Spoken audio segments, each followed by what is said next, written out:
اب آگے چلیے، جوڑا آ رہا ہے سورۃ القیامہ اور پھر اس کا جوڑا ہے سورۃ الدہر۔ بسم اللہ الرحمن الرحیم۔ لا اقسم بہذا البلد وانت لا اقسم بیوم القیامہ ولا اقسم بالنفس اللوامہ ایحسب الانسان ان لن نجمع عظامہ۔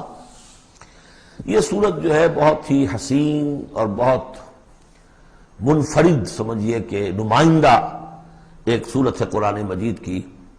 اس کا جو خطاب کا انداز ہے، جو میں نے شروع میں آپ کو جو انٹروڈکٹری لیکچرز دیے تھے، کہ اس کا اسلوب جو ہے وہ خطابت کا ہے۔ قرآن کو ہم کہہ سکتے ہیں کہ it's a collection of divine orations، اللہ تعالیٰ کے خطبات، مجموعہ خطبات الہیہ۔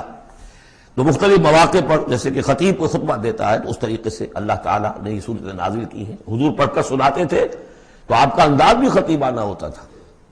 حدیث میں آتا ہے کہ جب آپ خطبہ دیتے تھے تو آپ کی آواز بلند ہو جاتی تھی، اعلیٰ صوتہ احمرت عیناہ، آنکھیں سرخ ہو جاتی تھی، اور آپ اس طریقے سے خطبہ دیتے تھے جیسے کہ کوئی سپہ سالار اپنے فوجیوں کو للکار رہا ہے، بڑھا رہا ہے کہ لڑو اور آگے بڑھو، یہ انداز ہوتا تھا۔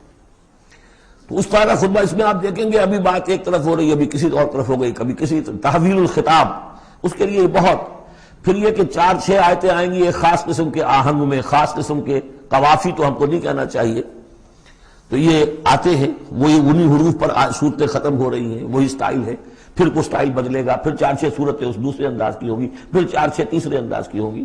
تو یہ آپ صورت جو ہے فصاحت و بلاغت میں بھی فلو بے انتہا ہے، اور خطیبانہ انداز، اور اس میں تحویل الخطاب۔ پس منظر میں کیا ہے کہ وہ لوگ ہیں کہ جو انکار کریں کوئی قیامت نہیں ہو سکتی، کیسے ممکن ہے کہ جبکہ انسان مر چکے ہوں گے اور مٹی ہو جائیں گے پھر اٹھا دیا جائے، یہ ممکن نہیں ہے۔ تو اس کا جواب ہے جو دیا جا رہا ہے، لا اقسم بیوم القیامہ۔ لا یہاں پر ان کے خیالات کی نفی نہیں، میں قسم کھاتا ہوں قیامت کے دن کی۔ تمہیں شک ہے اور مجھے اتنا یقین ہے کہ میں قسم کھا رہا ہوں قیامت کے دن کی۔ ولا، اور پھر نہیں، اقسم بالنفس اللوامہ، میں قسم کھاتا ہوں نفس لوامہ کی۔ نفس لوامہ کون سا نفس انسان میں جسے ہم ضمیر کہتے ہیں، کانشنس، ملامت کرنے والا دل۔ مائی کانشنس از بائٹنگ می، میرا ضمیر مجھے ملامت کر رہا ہے۔ کوئی آپ برا کام کرتے ہیں تو ضمیر اندر سے کوئی شے ہے، تو کیوں ہے یہ؟ اگر کوئی نیکی نہیں، بدی نہیں، تو یہ اندر کی خرش کیوں ہو جاتی ہے؟ اور اگر یہ نیکی ہے اور بدی ہے تو کوئی اس کا نتیجہ نکلنا چاہیے کہ نہیں؟ یعنی پہلی آیت جو ہے وہ تو اسی طرح کی ہے جیسے سورہ تغابن میں ہم نے پڑھا تھا، قل بلا وربی لتبعثن ثم لتنبؤن بما عملتم، اس میں دلیل کوئی نہیں ہے، اذعان ہے، ایک شخص اپنے یقین کو دلیل کے طور پر پیش کر رہا ہے، اور یہ اس پر سارا دار و مدار ہے کون شخص ہے؟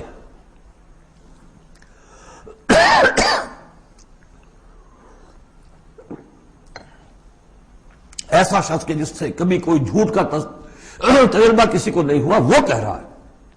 سیرت و کردار جو ہے محمد رسول اللہ کی، وہ گویا کہ دلیل کی حیثیت رکھتی ہے اس قول کے پیچھے۔ لا اقسم بیوم القیامہ ولا اقسم بالنفس اللوامہ، یہ تمہارے اندر موجود ہے قیامت کی دلیل، تمہارا ضمیر، تمہارا کانشنس۔ ایحسب الانسان ان لن نجمع عظامہ، کیا انسان یہ گمان کرتا ہے ہم اس کی ہڈیاں جمع نہیں کر سکیں گے؟ بلا قادرین، کیوں نہیں، ہم پوری طرح قادر ہیں، علی ان نسوی بنانا، یہاں کنہ محذوف سمجھنا چاہیے، بلا کنہ قادرین علی ان نسوی بنانا، ہم اس کی ایک ایک پور کو برابر کر دیں گے۔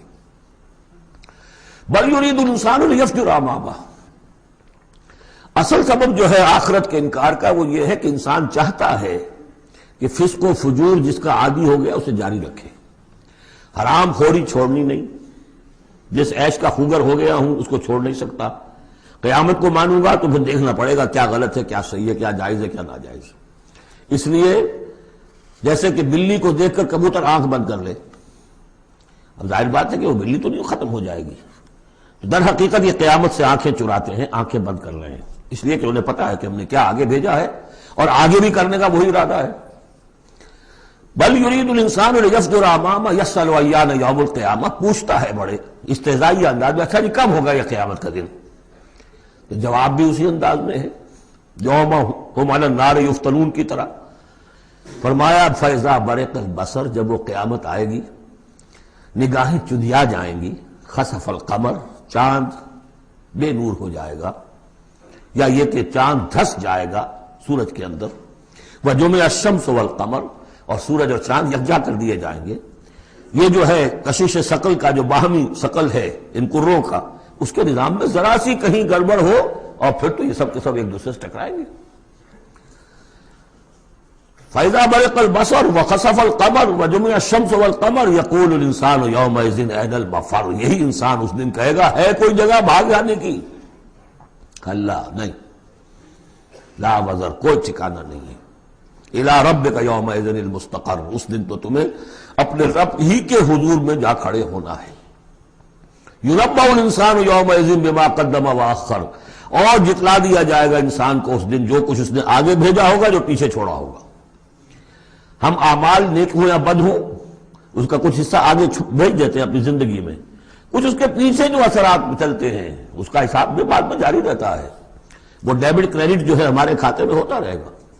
تم نے یہ نیک کام شروع کیا تھا، آگے آگے پھیل رہا ہے، تو جو اور اس کام میں شریک ہے ان کا اجر بھی رہے گا، وہ پورا رہے گا، ان کے اجر میں سے کمی نہیں ہوگی، لیکن اتنا ہی حساب آپ کے کام میں بھی درج ہوتا رہے گا۔ اسی طریقے سے کسی نے برا کام شروع کیا تھا، جب تک جہاں تک اس کے اثرات جائیں گے تو انسان کو بتا دیا جائے گا یہ تو آپ نے اپنی موت سے پہلے آگے ہی بھیج دیا تھا، یہ تو آپ کے وہ اعمال ہیں، اور یہ ذرا وہ ہے پیچھے اس کے جو اثرات ہیں۔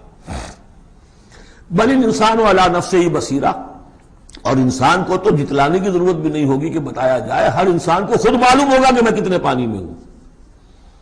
انسان اپنے نفس پر خود بصیرت رکھتا ہے۔ وَلَوْ أَلْقَىٰ مَعَاذِيرًا، چاہے کتنے ہی وہ بہانے پیش کرے۔ ہوتا ہے کہ انسان کوئی شخص جو ہے بڑا چرب زبان ہے اور وہ اپنے آپ کو بالکل ریشنلائز کر لیتا ہے اپنے طرز عمل کو، میں نے ٹھیک کیا، صحیح کیا، کوئی غلط بات نہیں ہے، کوئی عذرات موجود ہیں، تو معترضین کی تو زبان بند ہو جاتی ہے، اب کچھ نہیں کہہ سکتے، لیکن یہ کہ اس کا دل اس کو بتا رہا ہوتا ہے کہ تو جھوٹا ہے۔ بل الانسان علی نفسہ بصیرہ ولو القیٰ معاذیرہ لا تحرک بہ لسانک لتعجل بہ، عجلت والا مضمون یہ بالکل ابتدا میں یہاں آیا تھا۔ اے نبی آپ اس قرآن کے، اب دیکھیے اب گفتگو حضور سے شروع ہو گئی۔ ابھی تک انسان جو منکرین تھے ان کی بات ہو رہی تھی، شروع میں امامہ، عظامہ، قیامہ، اور اس کے بعد بصر، قمر، مفر، وزر، مستقر، ابھی پھر اس کے بعد بصیرہ، معاذیرہ، اب اس کے بعد اور بدل رہے ہیں۔ لا تحرک بہ لسانک لتعجل بہ، آپ اس قرآن کے ذریعے سے اپنی قرآن کے ساتھ اپنی زبان کو تیزی سے حرکت نہ دیں کہ جلدی سے آپ اس کو یاد کر لیں۔ ان علینا جمعہ وقرآنہ، ہمارے ذمے ہے اس کو جمع کر دینا اور پڑھوا دینا۔ جمع بھی کر دینا کہ اس میں سے کوئی حصہ جو ہے آپ بھولے نہیں، اور قرآن بھی اس کی ترتیب بھی ہم بتاتے جائیں گے کہ اب جو وہی آئی ہے اس کو کہاں رکھنا ہے، تاکہ اس کی ترتیب معین ہو جائے۔ فَإِذَا قَرَأْنَاهُ فَاتَّبِعْ قُرْآنَهُ، پھر جب ہم پڑھوائیں اس کو جس ترتیب سے، اسی کی پیروی کیجیے گا۔ یہ ترتیب وہ ہے ترتیب مصحف جس کے تحت کے قرآن مرتب کیا گیا، اور ہم مانتے ہیں کہ یہ ترتیب نزول کی نہیں ہے، نزول کے ساتھ ہی اللہ تعالیٰ کا حکم آتا تھا کہ اب یہ وہی فلاں جگہ ہوگی۔ ثم ان علینا بیانہ، پھر ہمارے ذمے ہے اس کو واضح کر دینا بھی، جیسے کہ ہم دیکھ چکے ہیں قرآن مجید کی تبیین کرتا ہے۔ سورہ نساء میں دو احکام کے بارے میں آئے گا، یستفتونک، اور حالانکہ وہ حکم آ چکا ہے سورہ نساء میں پہلے، لیکن لوگوں نے سوال کیا تو قل اللہ یفتیکم فی الکلالہ، تو جاؤ اللہ واضح کر دیتا ہے، تم بولا ابھی واضح نہیں ہوئی کلالہ کی بات، لو وعدہ کر دیتا ہے۔ تو قرآن کے اندر بھی بعد میں واضح کر دی گئی چیزیں، اور یہ کہ پھر حدیث جو ہے سب سے بڑی شے ہے کہ جو اس کی بیان کرنے والی ہے۔ جو انزلنا الیک الذکر لتبین للناس ما نزل الیہم، یہ ذکر ہم نے اے محمد آپ پر نازل کیا ہے تاکہ آپ واضح کریں اس کو ان لوگوں کے لیے جن کے لیے ہم نے اسے نازل کیا ہے۔ نازل آپ پر کیا ہے، صرف آپ کے لیے تو نہیں کیا ہے آپ پر، نازل کیا ہے لوگوں کے لیے۔ اب ان کو واضح کرنا، اس کے اندر کہیں اگر کوئی اشکال ہو تو اسے حل کرنا، کہیں کوئی اگر اجمال ہے تو اس کی تفصیل بیان کرنا، یہ آپ کا کام۔ کلا بل تحبون العاجلہ، کوئی نہیں، تمہارا اصل مرض یہ ہے کہ تم عاجلہ سے محبت کرتے ہو، یہ اس دنیا کی زندگی سے محبت کرتے ہو۔ دیکھیے اب پھر خطاب شروع ہو گیا کفار سے۔ وتذرون الآخرہ، اور آخرت کو تم چھوڑ دیتے ہو، نظر انداز کر دیتے ہو۔ وجوہ یومئذ ناظرہ، حالانکہ بہت سے چہرے اس دن ہوں گے تر و تازہ، میدان قیامت میں کھڑے ہوں گے تو تو جیسے اسکول چلڈرن کھڑے ہوتے ہیں اپنا رزلٹ سننے کے لیے تو بعضوں کے چہرے کھلے ہوتے ہیں، پہلے سے معلوم ہے انہیں کیا کچھ کر کے آئے تھے، اور بعض کے چہروں کے اوپر دھواں ہے، اس لیے ہے کہ انہیں پتا ہے کہ کیا ہی کچھ نہیں تھا، فیل تو ہونا ہی ہونا، تو چاہے اب رزلٹ ڈکلیئر نہیں ہوا، رزلٹ ان کے چہروں پر لکھا ہوا ہے۔ تو وجوہ یومئذ ناظرہ، بہت سے چہرے ہوں گے تر و تازہ، الی ربہا ناظرہ، اپنے رب کی طرف دیکھتے ہوئے۔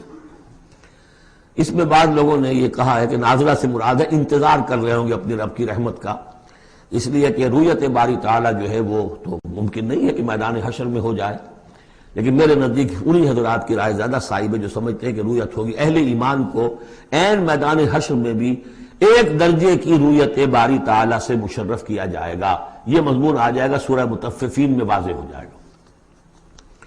اس کے برعکس وجوہ یومئذ باسرہ، بہت سے چہرے ہوں گے اس روز سوکھے ہوئے، اترے ہوئے، اداس، تظن ان یفعل بہا فاقرہ، ان کو یقین ہوگا کہ اب ان کے ساتھ وہ سلوک ہوگا جو ان کی ریڑھ کی ہڈیاں توڑ کے رکھ دے گا۔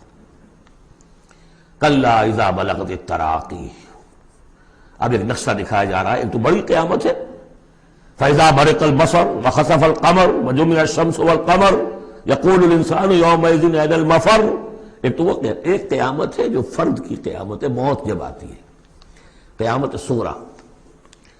کلا اذا بلغت التراقی، جب یہ جان آ کے پھنس جاتی ہے ہنسلیوں میں، وقیل من راق، کہا جاتا ہے کوئی جھاڑ پھونک کرنے والا۔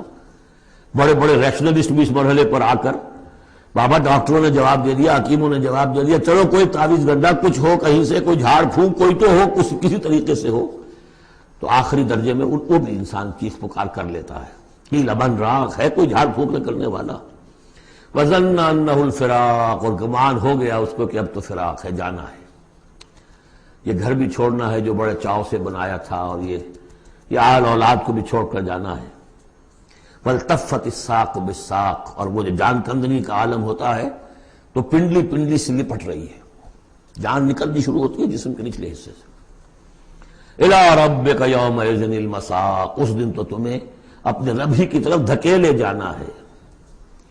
پھر بدل گئے قوافی، فلا صدق ولا صلی، تو نہ اس نے تصدیق کی نہ نماز پڑھی، ولیکن کذب وتولی، بلکہ جھٹلا دیا اور پیٹھ موڑ لی۔ تصویر لفظی ہے جو نقشہ اس وقت ہوتا تھا۔ ثم ذهب الی اہلہ یتمطیٰ، اور پھر چلا اپنے گھر والوں کے پاس اکڑتا ہوا جا رہا ہے، حضور کی بات کو تو نظر انداز کر دیا، امشو، چلو چلو یہاں سے، واسبروا علی آلہتکم، صبر کرو، جا کے جمے رہو اپنے آلہہ پر۔ ذهب الی اہلہ یتمطیٰ، اولیٰ لک فاولیٰ ثم اولیٰ لک فاولیٰ، افسوس ہے تجھ پر اور افسوس ہے تجھ پر، اور پھر افسوس ہے تجھ پر اور پھر افسوس ہے تجھ پر۔ ایحسب الانسان ان یترک سدی، کیا انسان یہ سمجھتا ہے کہ اسے یوں ہی چھوڑ دیا جائے گا، کوئی باز پرس نہیں، کوئی حساب کتاب نہیں، کوئی جواب طلبی نہیں، کوئی اجر نہیں، کوئی سزا نہیں، کوئی جزا نہیں۔ الم یکن نطفۃ من منی یمنیٰ، کیا نہیں تھا وہ ایک گندے پانی کی بوند جو ٹپکائی گئی، ثم کان علقا، پھر وہ ایک جوک کے مانند تھا کہ جو رحم مادر کی دیوار کے ساتھ چمٹی ہوئی تھی، علقۃ فخلق فسویٰ، پھر اسی کو اس نے بنایا، اسی میں نقش و نگار بنا دیے، اسی میں آنکھیں آ گئیں، اسی میں کان آ گئے، اسی میں کیا کیا بنایا، فی ظلمات ثلاث، تین پردوں کے اندر، فجعل منہ الزوجین، اسی سے بنا دیے، کسی کو نر کسی کو مادہ، کسی کو مؤنث کسی کو مذکر۔ الیس ذلک بقادر علی ان یحیی الموتیٰ، عقل کے اندھو یہ سوچو، وہ ہستی جو یہ سب کچھ کر رہی ہے وہ اس پر قادر نہیں ہوگی کہ مردہ کو زندہ کر دے؟ جو تمہارا مشاہدہ ہے گندے پانی کی ایک بوند سے، افلاطون بھی اسی سے آ گیا، اور بقراط بھی، اور سقراط بھی، اور ظاہر بات ہے انبیاء بھی وہیں سے آئے ہیں، کہاں سے آئے ہیں؟ ایک ہی استثناء ہے نا حضرت عیسیٰ علیہ السلام کا، باقی تو سب کہاں سے آئے؟ وہیں سے آئے۔ سارے اولیاء اللہ کہاں سے آئے؟ وہیں سے آئے، گندے پانی کی بوند، اس سے کیا کچھ وہ بناتا ہے۔ تو تمہارا یہ خیال ہے کہ وہ مردہ کو زندہ نہیں کر سکے گا، اتنا عاجز ہو گیا۔ افعینا بالخلق الاول بل ہم فی لبس فی الخلق بالخلق الجدید۔ اس کے بعد جیسا کہ یہ سوال ہے، بلا، کیوں نہیں؟ پروردگار یقیناً الیس ذلک بقادر بلا نشہد انک قادر علی ان تحیی الموتیٰ، ہم اس پر گواہ ہیں۔